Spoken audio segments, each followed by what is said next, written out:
How do I know God's will for my life?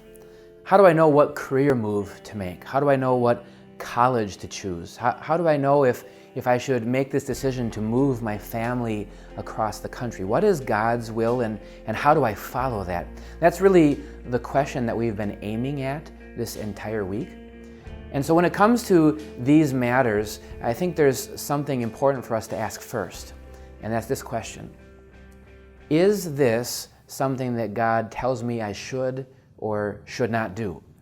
So if I'm in the store and I'm thinking about swiping these clothes and stuffing it into my bag, or if I'm thinking about cheating on my taxes, the answer is no, I shouldn't do that. That's not according to God's will, because He tells me, you shall not steal.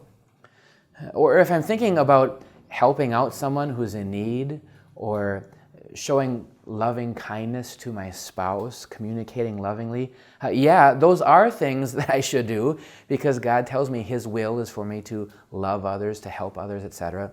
So the first thing to ask is this a spiritual matter where the Bible would guide me in the choice that I should make, yes or no? But what about things where it's not a spiritual matter, like how I should spend my money, or again, what career choice should I make, or even how about what color socks I should wear today? What do I do then? Well, understand the things that God gives you to make these kinds of choices, where you do have some freedom of will, some freedom of choice. God gives you a heart with feelings and emotions. God gives you a brain with intellect and conscience and wisdom and reason. He gives to you friends and family that would give you advice in the choices you're making, give you ideas. He gives you prayer to talk to Him and to ask God for wisdom and guidance in those choices. So as you use all of these things and you make a decision on what to do, you can be confident, yes, that is actually God's will. So when a student comes to me and says, I finally made my choice, I'm going to go to the major university for college next year, I say to them, well, that's great. That must be God's will for your life. That's awesome. But you see, even if that student transfers colleges or changes majors or drops out of college and goes into some kind of trade, that doesn't mean that student went against God's will.